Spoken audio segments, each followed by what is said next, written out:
Hello guys! Good morning, good afternoon, good evening. So, ayan, so nagsoso na po ko, no? So, ibabash na naman ako to kasi nagsoso na sabi ko. So, today guys, gusto ko lang ipaalam sa inyo, gusto ko lang i-vlog to kasi ang daming nagtatanong, lalo na pag nagla-live ako, ang daming comment, ang dami ko nababasa ang comment, tapos syempre may nag-PM din sa akin kung nasan yung kwintas na bigay ni Ate Leslie sa akin, all from Japan. So I know for sure kilala niyo po sa Ate Leslie at I know for sure na alam niyo lahat na binigyan ako ng kwintas nung nasa Japan pa ako. So bigay ni Ate Leslie. So thank you Ate Leslie for the necklace with pendant pa talaga ha. May pendant pa talaga, chain plus pendant pa. So binili niya sa Mary's collection ni Mama Mary. So thank you Ate Leslie. Thank you Mama Mary. So today gusto ko lang ipaalam sa inyo kung asan yung kwintas ko kasi nga napapansin niyo na hindi ko suot. Actually hindi ko rin suot ngayon. Ayan, wala. Hindi ko suot yung kwintas, guys. Hindi po nawala yung kwintas. Hindi rin ninakaw. Hawak ko yung kwintas. Hawak na hawak ko po. At nasa kamay ko po. At ang dami ko din nababasang comment na sinangla ko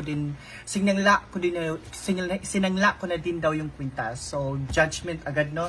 Ginudge tayo agad. So hindi natin masisisi kasi ganyan naman talaga yung mga tao.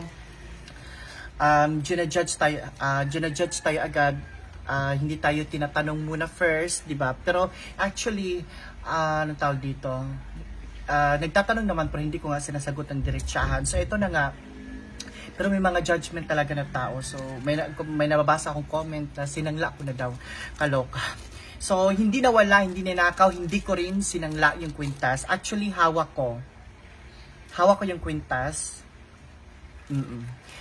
Kaso lang, hindi ko siya suot. It's because, bubuksan ko lang ha. Para alam mo. Hindi ko lang siya suot kasi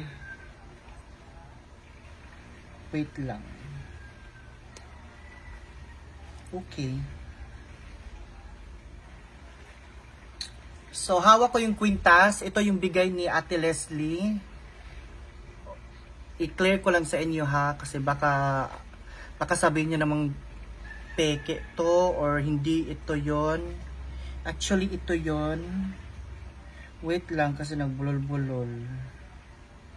Ano ba yan? Okay. So, ito yung bigay ni Ate Leslie sa akin na kwintas. Ayan o, yung pendant niya. Ayan, ito talaga yon. Ito talaga, very 100% ito yung bigay ni Ate Leslie. Hindi ko lang siya suot. It's because naputol ko. Naputol ko yung kwintas. Nangyari to nung nakauwi na ako dito. Pagbihis ko, ito kasi yon. Pagbihis ko, syempre nagbihis ako kasi nga di ba, mainit dito. So nagpalit ako ng damit. So pag ganun ko sa damit ko, nahila ko siya na isali ko siya sa kamay ko paghila ko. So paghila ko, so hindi naman kasi to gaano, so hindi naman kasi to sobrang kapal talaga, di ba? So ayan, insakto lang talaga to pa for me. So hindi to masyadong sobrang kapal. So pag ganun ko, nahila siya siguro, nalakasan ko talaga yung pag ganun kasi nga nagbibihis nga ako. Nasali talaga siya sa paghila, ayun, naputol. Naputol talaga siya, guys. Naputol. Then, kaya si Ate Leslie naman niya, agad kong sinabi sa kanya, alam niya na naputol yung kwintas.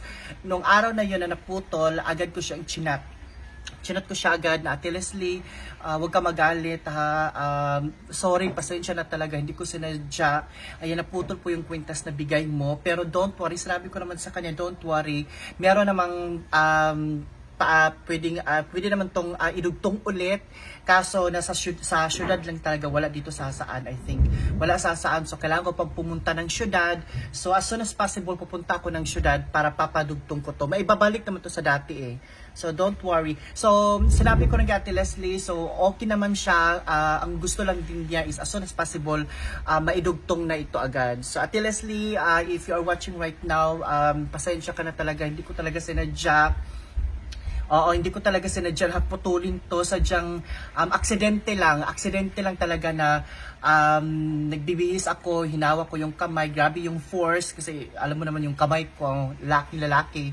So grabe yung force na isali ko yung kwintas na hindi ko alam na isali ko pala paghawak, nahila ko rin kasabay ng damit, yan sabay ng kwintas, ayun naputol ko talaga. So pasensya ka na talaga Ate Leslie, sorry talaga. Pasensya ka na. So don't worry, as soon as possible, ayan, pupunta ako ng syudad, papadugtong ko to. So actually, nangyari na din sa akin to. So pumunta din ako ng syudad noon, pinadugtong ko, naiayos naman, pero hindi akin yun, sa kaibigan ko yun. So sumama lang ako doon. So ngayon, ako na talaga yung pupunta, ako na talaga yung magpapadugtong. So don't worry guys, may babalik to sa dati. So ibabalag ko ulit, ipapaalam ko sa inyo na naiayos ko na. Pero as of now, ayan, safe po yung kwintas at nasa akin po. Hawak na hawak ko po, hindi po ninakaw, hindi po nawala, hindi po sinangla. Okay? Ayan, so balik na natin. Ayan. So, ayan, papaalam ko din sa inyo kapag naidugtong na ito. At malalaman nyo naman kasi suot ko na yon. Pero ngayon sa guys, ayan, so itatago ko lang muna. Actually si mama yung pinatago ko nito. Itatago ko lang muna to guys. Pero as soon as possible, pupunta ako ng syudad, papadugtong ko to ulit. So Ate Leslie, pasensya ka na talaga. Ayan, sorry talaga ha. Pero don't worry, may ayos to ulit, papadugtong ko to ulit. At para maisuot ko na as soon as possible. Thank you for watching guys. So I hope you understand. So sa lahat ng mga nagtatanong, so I hope nasagot ko na yung mga tanong niyo kung asan yung kwintas ko. Hindi po ninakaw, hindi po nawala, hindi ko rin sinangla. Hawak ko lang po, tinago ko lang po kasi naputol ko. Pero as soon as possible, papadugtong at as soon as possible may ayos to ulit. Thank you so much guys. Thank you for watching. I love you.